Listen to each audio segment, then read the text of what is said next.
Siapa sangka, di balik sosok seorang pemulung yang setiap hari mengais sampah, tersembunyi keberanian yang mengguncang dunia kejahatan.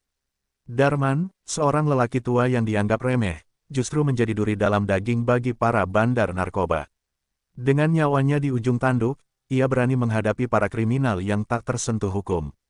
Bagaimana mungkin seorang pemulung bisa menumbangkan jaringan narkoba terbesar di kotanya? Apa yang sebenarnya terjadi? Dan, bagaimana akhir dari perjuangannya? Semua jawabannya ada di cerita ini, saksikan kisah lengkapnya di sini. Jangan lupa like, komen, dan subscribe.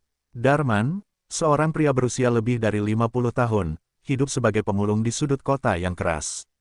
Tubuhnya kurus, wajahnya dihiasi kerutan, dan tangannya penuh dengan bekas luka akibat mengais barang-barang bekas di tempat sampah. Setiap hari, sebelum matahari terbit, ia sudah keluar dari gubuk reotnya di pinggiran sungai, mendorong gerobak kayunya yang penuh karat. Dengan langkah gontai, ia menyusuri jalanan kota, mengais botol plastik, kardus bekas, dan benda apapun yang masih bisa dijual untuk mendapatkan beberapa lembar rupiah. Malam itu, setelah seharian berkeliling, Darman masih belum mendapatkan cukup barang rongsokan. Kantong plastik besar di gerobaknya masih setengah kosong. Ia memutuskan untuk berjalan lebih jauh, ke daerah yang jarang ia datangi, sebuah kawasan industri yang sudah lama terbengkalai. Tempat itu sering dikatakan angker oleh penduduk sekitar, tetapi Darman tidak peduli. Baginya, yang lebih menyeramkan adalah perut kosong dan tidak adanya uang untuk makan besok. Saat memasuki lorong gelap di antara bangunan tua, Darman merasakan udara yang lebih dingin daripada biasanya. Bau sampah dan karat bercampur dengan aroma busuk yang sulit dijelaskan. Namun, ia tetap berjalan, sesekali menyorotkan senter kecil ke tumpukan sampah, mencari sesuatu yang bisa dijual. Tiba-tiba, di tengah keheningan, ia mendengar suara langkah kaki. Darman berhenti sejenak, menajamkan telinganya. Langkah itu terdengar tergesa-gesa, lalu menghilang di tikungan. Perasaannya mulai tidak enak. Ia melanjutkan pekerjaannya dengan lebih waspada, berharap bisa segera mengisi gerobaknya dan pergi dari tempat itu. Narasi 2, Pertemuan dengan Bayangan Malam.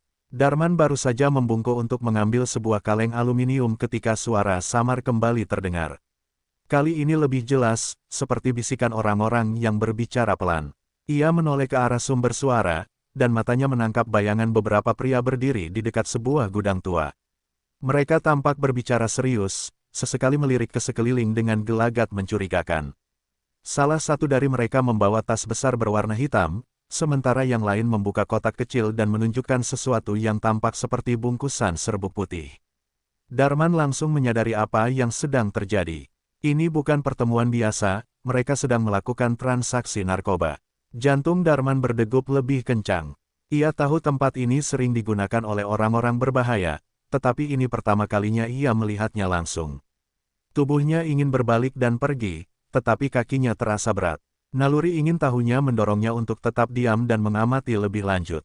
Tiba-tiba, salah satu pria itu menoleh ke arahnya.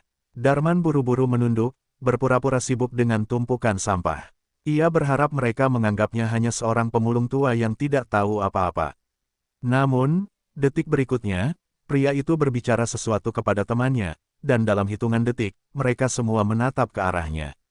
Darman menelan ludah. Ini bisa menjadi malam terakhirnya jika mereka menganggapnya sebagai ancaman. Keesokan paginya, setelah semalaman dihantui ketakutan akibat kejadian di lorong gelap, Darman memutuskan untuk pergi ke warung kopi sederhana di pinggir jalan, tempat para pemulung biasa berkumpul. Warung itu kecil, dengan meja kayu reyot dan bangku panjang yang sudah mulai lapuk.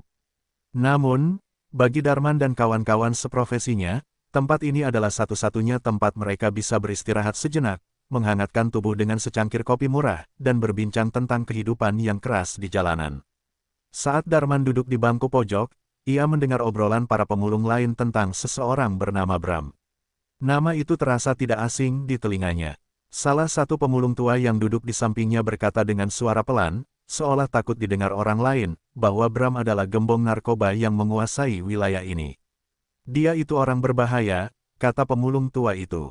Siapapun yang berani mengusiknya, bakal hilang tanpa jejak. Darman hanya diam, mengingat kejadian semalam. Ia yakin, orang-orang yang dilihatnya di lorong gelap adalah anak buah Bram. Ia ingin mengatakan sesuatu, ingin menceritakan apa yang ia lihat, tetapi ia ragu. Jika orang-orang itu benar-benar berbahaya, berbicara sembarangan bisa saja membahayakan nyawanya. Tiba-tiba, seorang pemulung muda dengan tubuh kurus dan wajah kusut berkata dengan suara pelan, "Kalian tahu Pak Rahmat? Yang punya warung kelontong di ujung gang." Yang lain mengangguk. Pak Rahmat adalah pedagang kecil yang dikenal baik hati. Dia hilang sejak tadi malam, lanjut pemulung muda itu. Katanya, orang-orang Bram menculiknya karena menolak jualan narkoba di warungnya. Darman terkejut. Ia kini semakin yakin bahwa transaksi yang dilihatnya semalam berkaitan dengan hilangnya Pak Rahmat. Narasi 4, Bocah yang Menangis. Setelah meninggalkan warung kopi, Darman melanjutkan pekerjaannya seperti biasa. Namun, pikirannya masih dipenuhi oleh kejadian semalam dan cerita tentang hilangnya Pak Rahmat. Saat melewati gang sempit dekat pasar, ia mendengar suara tangisan lirih. Ia berhenti dan mencari sumber suara itu. Di sudut gang, di bawah tangga sebuah ruko tua, seorang bocah laki-laki duduk dengan lutut terlipat, wajahnya basah oleh air mata. Darman mendekat perlahan. "Nak, kenapa kamu menangis?" tanyanya lembut. Bocah itu mendongak dengan wajah ketakutan. Ayah belum pulang," katanya dengan suara tersendat-sendat. Darman terdiam. Ia kini menyadari bahwa bocah ini adalah anak Pak Rahmat. "Ayah selalu pulang malam setelah menutup warung," lanjut bocah itu. "Tapi semalam, ayah tidak pulang. Aku takut, aku dengar ibu bilang ada orang jahat yang membawa ayah pergi." Darman merasakan kemarahan mulai membara di dadanya. Ia sudah lama hidup di jalanan dan melihat banyak kejahatan, tetapi penculikan seorang pria baik-baik hanya karena menolak menjual narkoba adalah sesuatu yang tidak bisa diterima. Ia berlutut di depan bocah itu dan berkata dengan suara tegas, "Jangan takut, Nak. Aku akan mencari tahu di mana ayahmu." Bocah itu mengusap air matanya, menatap Darman dengan harapan. Ia tidak tahu bahwa di depan matanya, seorang pemulung tua baru saja mengambil keputusan yang akan mengubah hidupnya selamanya. Setelah pertemuannya dengan bocah itu, Darman tidak bisa tenang. Pikirannya dipenuhi oleh wajah penuh harap anak kecil yang menunggu kepulangan ayahnya. Ia tahu ini bukan urusannya, tetapi hatinya tidak bisa membiarkan kejahatan itu terus berlangsung. Dengan tekad yang semakin kuat, Darman memutuskan untuk mencari tahu lebih banyak. Sore itu, ia kembali menyusuri kawasan industri yang terbengkalai, tempat ia melihat transaksi mencurigakan semalam. Ia berjalan perlahan, berpura-pura mencari barang rongsokan, padahal matanya mengamati sekitar dengan waspada. Gudang tua itu tampak sepi, tetapi Darman merasa ada sesuatu yang aneh, terlalu sunyi untuk tempat yang biasanya ramai.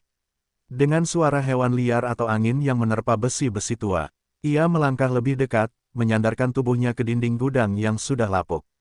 Dari celah papan yang retak, ia mencoba mengintip ke dalam. Cahaya remang-remang dari lampu gantung menerangi ruangan besar di dalamnya.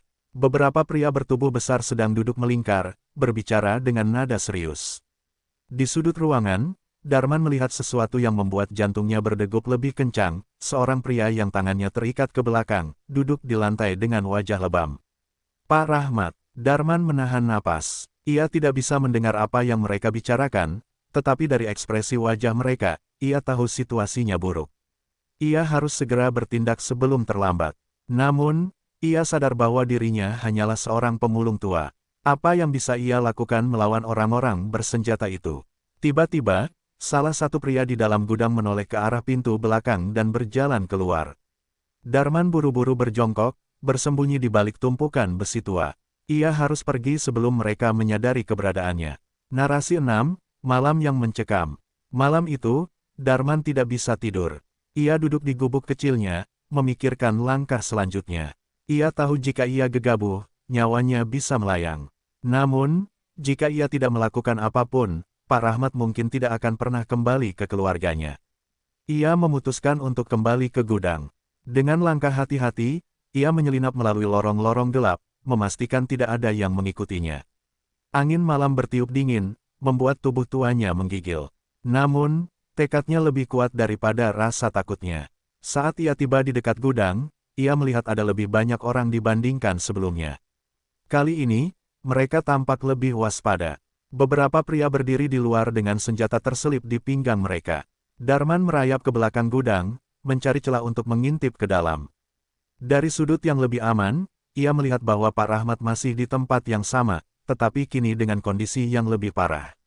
Bibirnya berdarah, wajahnya bengkak, dan matanya hampir tertutup karena lebam. Darman mengepalkan tangannya. Ia tidak bisa membiarkan ini terus terjadi. Ia harus menemukan cara untuk menyelamatkan Pak Rahmat.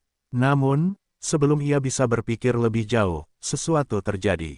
Salah satu pria di dalam ruangan mengeluarkan sebuah tas besar dan membukanya di hadapan yang lain. Dari dalamnya, terlihat beberapa bungkusan plastik putih, narkoba dalam jumlah besar. Darman menelan ludah. Ini bukan sekadar transaksi kecil, ini adalah operasi besar yang melibatkan banyak orang. Tiba-tiba, seorang pria berbadan tegap berbicara dengan suara keras. Kalau dia masih menolak, habisi saja, katanya sambil menunjuk ke arah Pak Rahmat. Darman merasakan bulu kuduknya berdiri. Tidak ada lagi waktu untuk ragu. Ia harus segera mencari bantuan sebelum semuanya terlambat. Dengan hati-hati, ia berbalik dan mulai berjalan menjauh, berusaha tidak menimbulkan suara. Namun, baru beberapa langkah, ia menginjak kaleng kosong yang langsung berbunyi nyaring di tengah keheningan malam.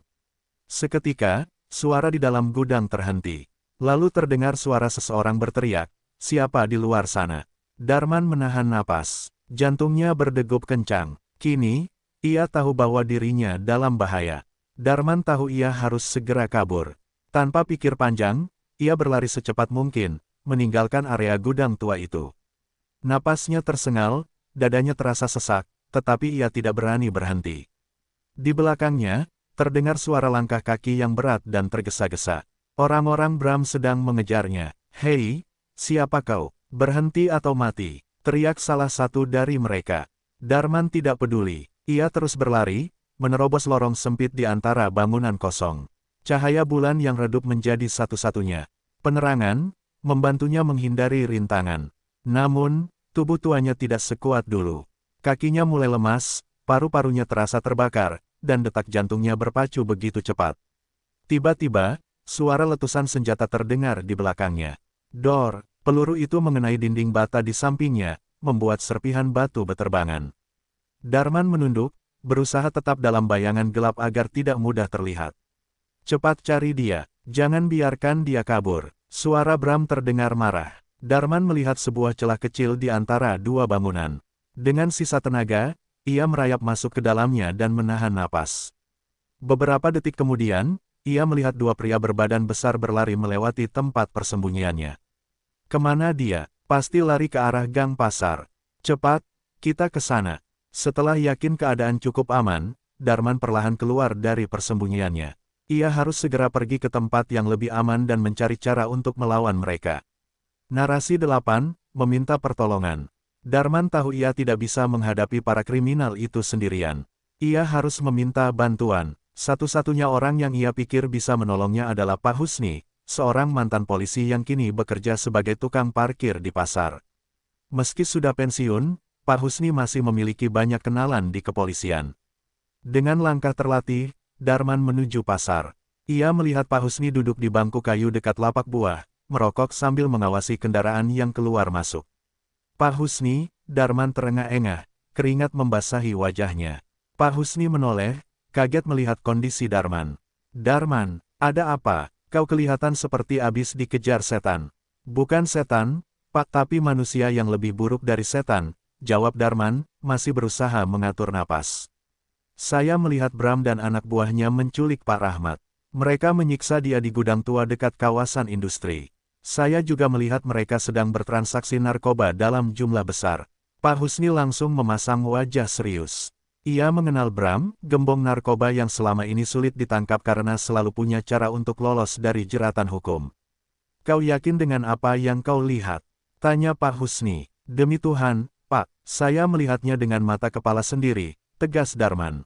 "Dan mereka tahu saya ada di sana. Mereka mengejar saya, bahkan menembaki saya." Pak Husni membuang puntung rokoknya dan berdiri. "Ini serius. Kita harus melaporkan ini ke polisi.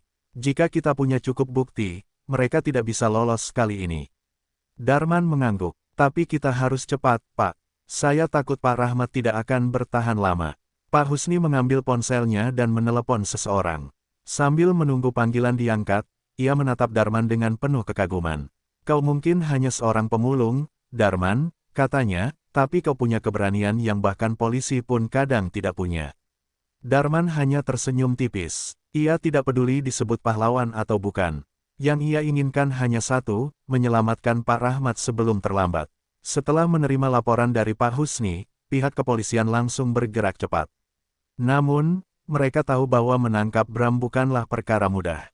Ia sudah lama dikenal sebagai sosok yang licin, memiliki banyak koneksi, dan selalu berhasil lolos dari jeratan hukum. Kalau kita serbu sekarang, kemungkinan besar mereka sudah siap kabur, kata salah satu petugas. Kita butuh rencana yang lebih matang. Pak Husni berpikir sejenak, lalu menatap Darman. Kau yakin mereka belum tahu bahwa kau bekerja sama dengan polisi? Darman menggeleng. Mereka hanya tahu kalau aku melihat sesuatu. Tapi aku pemulung, mereka mungkin menganggap aku cuma orang tua yang ketakutan. Seorang polisi senior mengangguk. Bagus, itu bisa kita manfaatkan. Mereka merancang sebuah perangkap. Darman akan kembali ke kawasan industri. Berpura-pura mencari barang rongsokan seperti biasa. Sementara itu, polisi akan menyamar sebagai gelandangan dan tukang parkir di sekitar area tersebut. Begitu ada tanda-tanda transaksi narkoba atau pergerakan mencurigakan, mereka akan langsung mengepung lokasi. Darman menelan ludah. Ini berbahaya. Tetapi ia tahu ini adalah satu-satunya cara untuk menangkap Bram dan menyelamatkan Pak Rahmat. Baiklah, kata Darman akhirnya. Aku siap. Malam itu, ia kembali ke kawasan industri dengan gerobak tuanya, berpura-pura tidak tahu apa-apa. Dari kejauhan, ia bisa melihat gudang tua masih dijaga oleh anak buah Bram. Ia harus bermain peran dengan baik agar mereka tidak curiga. Narasi 10, Perjudian Nyawa. Darman berjalan perlahan menuju tumpukan sampah dekat gudang, pura-pura mencari barang bekas. Matanya terus mengawasi keadaan sekitar. Ia melihat beberapa pria berbadan kekar berjaga di depan pintu gudang, masing-masing membawa senjata api terselip di pinggang mereka. Darman menarik napas dalam-dalam, lalu pura-pura tersandung dan jatuh dekat mereka. Kaleng dan botol bekas di gerobaknya berhamburan. Hei, siapa itu? Salah satu pria bersuara kasar mendekat. Darman mengangkat tangan, berpura-pura ketakutan. Maaf, Bang, saya cuma pemulung. Saya enggak tahu apa-apa. Pria itu mengamati Darman dengan tatapan tajam. Lu yang semalam ada di sini, kan? Jantung Darman hampir berhenti. Jika ia salah bicara, nyawanya bisa melayang. Dengan suara gemetar, ia menjawab, Iya, Bang, tapi saya enggak lihat apa-apa, sumpah. Saya cuma cari sampah buat makan, saya bukan siapa-siapa. Pria itu masih menatapnya curiga, tetapi akhirnya tertawa sinis. Dasar gembel, pergi sana, sebelum gue bikin lu nggak bisa jalan. Darman buru-buru mengambil botol-botol bekas dan memasukkannya ke dalam gerobak, lalu berjalan menjauh dengan langkah gemetar. Namun, ia tidak benar-benar pergi. Ia bersembunyi di balik tumpukan besi tua, menunggu saat yang tepat. Beberapa menit kemudian, suara mobil terdengar mendekat. Sebuah SUV hitam berhenti di depan gudang. Dari dalamnya, seorang pria bertubuh tegap dengan wajah dingin keluar, Bram. Darman menahan napas. Ini dia saatnya. Dari sudut matanya, ia melihat beberapa pria lusuh di sekitar pasar dan gang sempit mulai bergerak perlahan. Itu adalah polisi yang menyamar. Perangkap telah dipasang. Kini, tinggal menunggu saat yang tepat untuk menutup jaring dan menjebak sang gembong narkoba. Darman tetap bersembunyi di balik tumpukan besi tua, mengamati setiap gerakan Bram dan anak buahnya. Dari kejauhan, ia melihat Bram berbicara dengan seseorang di dalam gudang. Barang sudah siap, suara Bram terdengar tajam. Siap, bos. Barang bersih, kualitas nomor 1, jawab salah satu anak buahnya sambil menyerahkan sebuah tas besar berisi narkoba. Darman tahu ini adalah momen yang ditunggu polisi. Ia merapatkan tubuhnya ke balik besi tua, berharap para petugas segera bertindak sebelum semuanya terlambat. Tiba-tiba, salah satu penjaga gudang mengernyitkan dahi, menatap sekeliling dengan curiga. Gue ngerasa ada yang ngawasin kita, bos. Darman menahan napas. Apakah mereka mulai curiga? Jika ia ketahuan sekarang, semuanya bisa berantakan. Bram melirik sekeliling dengan tajam. Pastikan gak ada orang luar di sini, perintahnya. Beberapa anak buahnya mulai bergerak, menyisir area sekitar gudang.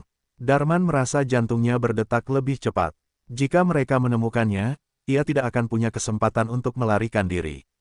Namun sebelum anak buah Bram sempat menyisir lebih jauh, suara ledakan kecil terdengar dari kejauhan, tanda dari polisi bahwa operasi telah dimulai. Bram menoleh dengan wajah marah. Apa itu? Sebelum ia sempat mendapatkan jawaban, suara teriakan menggema di sekitar gudang. Polisi, angkat tangan. Dari berbagai sudut, petugas polisi yang menyamar sebagai gelandangan dan tukang parkir tiba-tiba muncul, mengacungkan senjata ke arah Bram dan anak buahnya. Mereka mengepung gudang dengan cepat, tidak memberi kesempatan untuk melarikan diri.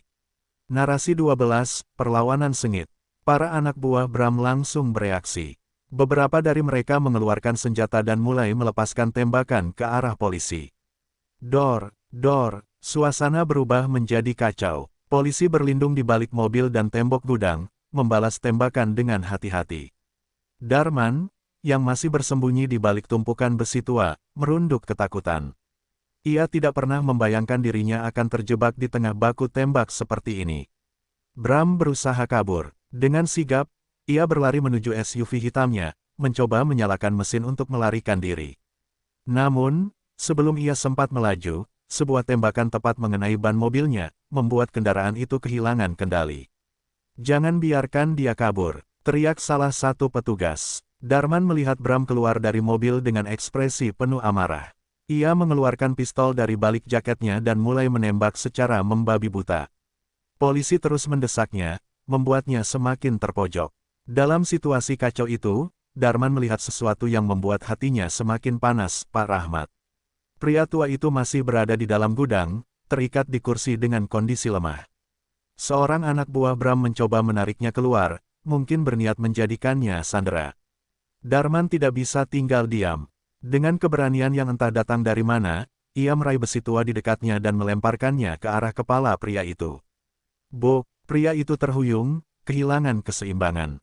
Kesempatan itu digunakan Darman untuk berlari ke dalam gudang dan menghampiri Pak Rahmat. "Pak, saya akan bantu," bisiknya sambil mencoba melepaskan ikatan. Pak Rahmat hanya bisa mengangguk lemah. Namun, sebelum Darman sempat menyelesaikan pekerjaannya, suara langkah kaki terdengar mendekat. Bram berdiri di depan pintu gudang, menodongkan pistol ke arah Darman. "Lu yang bikin masalah, iya." Suara Bram penuh kebencian. "Mati aja lu sekarang." Darman menatap Bram tanpa rasa takut. Ia tahu hidupnya mungkin akan berakhir di sini, tetapi setidaknya ia telah melakukan hal yang benar. Namun sebelum Bram sempat menarik pelatuk, suara letusan terdengar. Dor, Bram terjatuh ke belakang, pistolnya terlempar dari genggamannya. Seorang polisi berdiri di belakangnya, baru saja melepaskan tembakan yang melumpuhkannya. Darman menghela napas lega. Bram, sang gembong narkoba, akhirnya tumbang. Bram terkapar di lantai gudang, darah merembes dari luka tembak di bahunya. Ia mengerang kesakitan, mencoba meraih pistolnya kembali, tetapi seorang polisi dengan sigap menendang senjata itu menjauh. "Jangan bergerak," bentak polisi itu sambil memborgol Bram. Sementara itu, anak buah Bram yang masih tersisa juga berhasil dilumpuhkan. Beberapa di antaranya menyerah setelah melihat pemimpin mereka tertangkap, sementara yang lain tetap melawan hingga akhirnya tumbang oleh tim kepolisian. Darman segera kembali ke Pak Rahmat yang masih terikat di kursi. Dengan tangan gemetar, ia melepas tali yang membelenggu pria malang itu. "Pak Rahmat, Bapak baik-baik saja." Suara Darman penuh kekhawatiran. Pak Rahmat mengangguk lemah, wajahnya masih menunjukkan sisa penderitaan akibat penyiksaan yang ia alami. "Terima kasih, Darman, kalau bukan karena kamu, aku mungkin sudah mati." Darman tersenyum kecil, lalu membantu Pak Rahmat berdiri. Seorang polisi segera menghampiri mereka dan memeriksa kondisi Pak Rahmat. "Kami akan membawanya ke rumah sakit," kata petugas itu. Saat polisi sibuk mengamankan tempat kejadian, Darman menatap ke arah Bram yang kini terduduk lemas dengan tangan terborgol. Bram menatap Darman dengan penuh kebencian. "Lu cuma pemulung, tapi berhasil ngancurin hidup gue," gumamnya dengan suara serak. Darman hanya tersenyum tipis. "Mungkin aku cuma pemulung, tapi aku lebih punya harga diri daripada kamu." Polisi menarik Bram keluar gudang, memasukkannya ke dalam mobil tahanan. Akhirnya, sang gembong narkoba yang selama ini tak tersentuh hukum harus menerima akibat dari kejahatannya. Narasi 14, pahlawan yang tak dikenal. Beberapa hari setelah penyergapan, berita tentang tertangkapnya Bram dan jaringan narkobanya menjadi topik utama di berbagai media. Banyak orang memuji keberanian pihak kepolisian dalam menumpas kejahatan itu. Namun, tidak ada satupun yang menyebut nama Darman. Baginya, itu tidak masalah. Ia tidak butuh pujian atau penghargaan. Yang terpenting, keadilan telah ditegakkan, dan keluarga Pak Rahmat bisa kembali hidup dengan tenang. Pagi itu, Darman kembali mendorong gerobaknya, menyusuri jalanan kota seperti biasa. Namun kali ini, ada yang berbeda. Saat ia melewati pasar, beberapa orang menatapnya dengan hormat. Beberapa pedagang bahkan memberikan barang dagangan mereka secara cuma-cuma. "Kopi gratis buatmu, men," kata seorang penjual kopi sambil menyodorkan segelas kopi hangat. "Ini roti buat sarapan," kata pedagang lain, menyelipkan beberapa potong roti ke dalam gerobaknya. Darman tersenyum. Ia tahu bahwa meskipun tidak ada yang menyiarkan kisahnya, orang-orang di sekitarnya tahu apa yang telah ia lakukan. Saat ia berjalan melewati sebuah gang, seorang bocah kecil berlari menghampirinya. "Itu adalah anak Pak Rahmat. Pak Darman," seru bocah itu sambil tersenyum lebar. Darman berjongkok, menatap bocah itu dengan lembut. "Iya, nak." Bocah itu memeluknya erat. "Terima kasih sudah menyelamatkan ayah." Darman terharu. Ia mengusap kepala bocah itu dengan lembut. "Jaga ayahmu baik-baik, ya." Saat bocah itu berlari kembali ke rumahnya, Darman berdiri dan menghela napas panjang. Ia merasa lega. Ia mungkin hanya seorang pemulung, tetapi hari itu, ia telah melakukan sesuatu yang lebih besar dari dirinya sendiri. Ia telah membuktikan bahwa keberanian dan kebaikan bisa datang dari siapa saja, bahkan dari seorang lelaki tua dengan gerobak rongsokan. Beberapa minggu berlalu sejak penangkapan Bram. Kota mulai kembali tenang. Jaringan narkoba yang selama ini menguasai daerah itu perlahan-lahan runtuh setelah polisi menangkap para kaki tangan Bram satu persatu. Darman menjalani hari-harinya seperti biasa, mendorong gerobak dan mengumpulkan barang-barang bekas. Namun, di balik ketenangan itu, ia tahu bahwa dunia kejahatan tidak akan benar-benar hilang. Selalu ada orang-orang baru yang mencoba menggantikan posisi mereka yang tumbang. Sore itu, saat ia duduk di sebuah bangku kayu di pasar, Pak Husni menghampirinya dengan wajah serius. "Ada yang ingin aku bicarakan, men," kata Pak Husni, duduk di sampingnya. Darman menoleh. "Apa, Pak?" Pak Husni menatap sekeliling sejenak, memastikan tidak ada orang lain yang mendengar.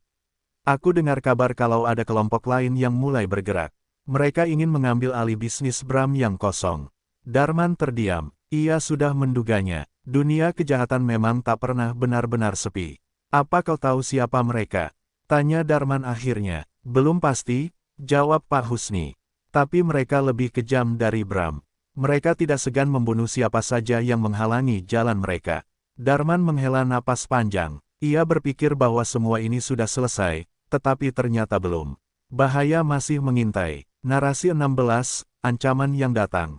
Malam itu, saat Darman hendak pulang ke gubuk kecilnya di pinggiran kota, ia merasa ada sesuatu yang aneh.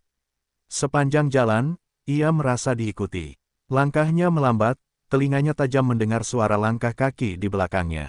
Ia menoleh sekilas, dua pria bertubuh besar berjalan dalam bayang-bayang, menjaga jarak, tetapi jelas sedang mengawasi dirinya.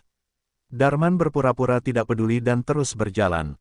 Namun, saat ia memasuki gang sempit dekat rumahnya, langkah kaki itu semakin cepat.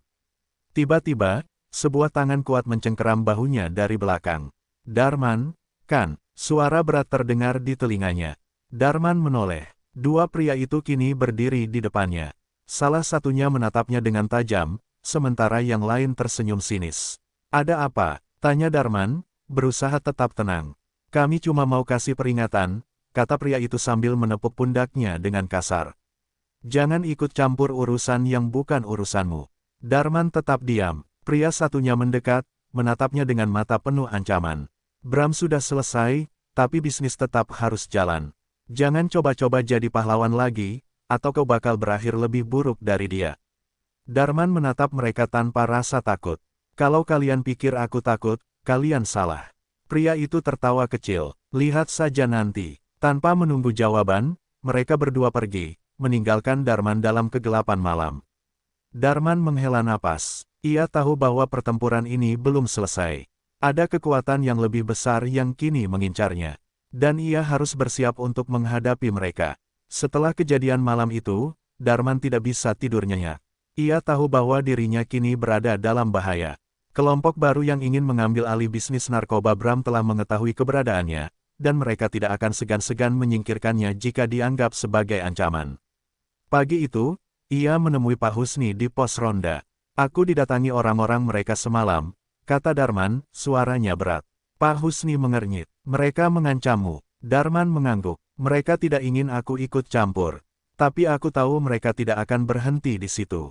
Kalau dibiarkan, mereka akan lebih kejam dari Bram. Pak Husni terdiam sejenak, lalu menarik napas dalam. Kau ingin melawan mereka lagi? Darman menatap lurus ke depan.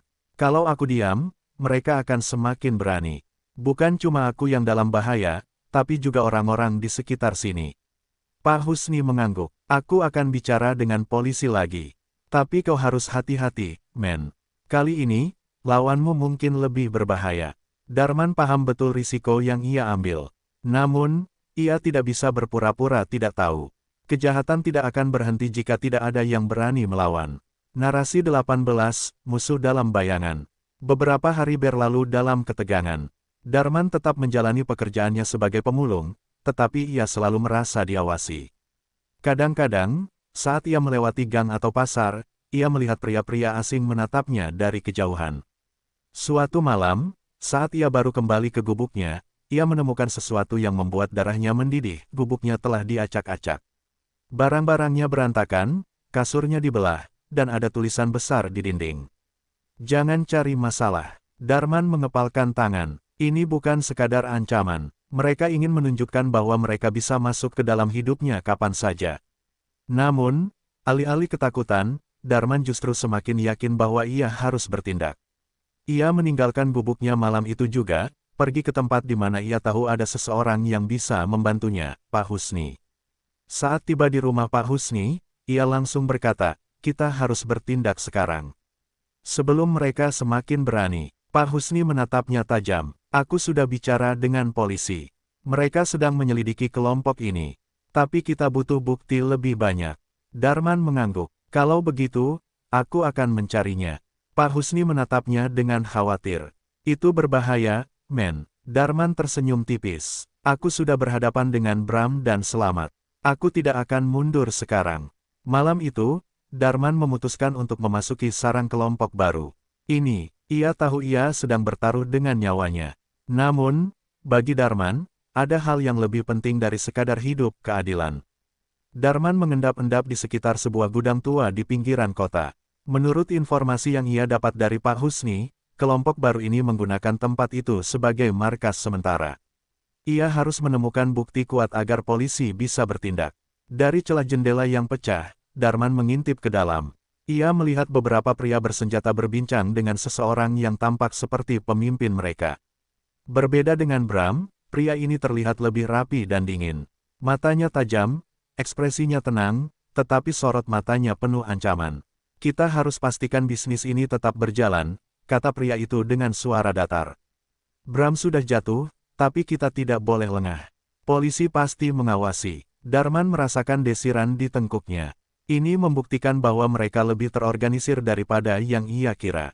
Ia mengambil ponsel usang dari sakunya dan mulai merekam pembicaraan mereka. Jika ia bisa mendapatkan rekaman ini, polisi akan punya bukti kuat untuk menangkap mereka. Namun, tepat saat ia berusaha merekam lebih banyak, terdengar suara langkah kaki mendekat dari belakang. Kamu ngapain di sini? Darman menoleh dan melihat dua pria berbadan besar menatapnya dengan curiga. Jantungnya berdegup kencang. Ia telah ketahuan. Tanpa berpikir panjang, Darman langsung berlari. Dua pria itu segera mengejarnya. Darman berusaha kabur melewati gang sempit, melompati pagar kayu, dan berbelok ke jalan kecil yang penuh sampah. Napasnya memburu, tetapi ia tahu ia harus membawa rekaman ini ke polisi. Namun, langkahnya tiba-tiba terhenti ketika seorang pria lain muncul di hadapannya, mengacungkan pistol. Berhenti di tempat, pemulung. Darman terkepung. Narasi 20, pemulung yang jadi pahlawan. Darman berdiri diam, matanya menatap tajam ke arah pria bersenjata di depannya. Sialan, kau ini memang cari mati, iya. Pria itu menyeringai sambil mendekat. Darman tahu ia tidak bisa melawan dengan tangan kosong. Namun, sebelum pria itu sempat menarik pelatuk, suara sirene polisi mendadak terdengar di kejauhan.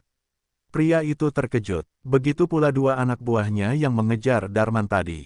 Darman tersenyum. Kalian yang sudah mati. Beberapa detik kemudian, suara teriakan menggema di udara. Polisi, jangan bergerak. Tim kepolisian yang dipimpin Pak Husni datang dengan kekuatan penuh. Dalam hitungan detik, para penjahat itu dikepung dan dipaksa menyerah. Darman segera menyerahkan ponselnya kepada Pak Husni. Ini bukti pembicaraan mereka, cukup untuk menangkap bos mereka.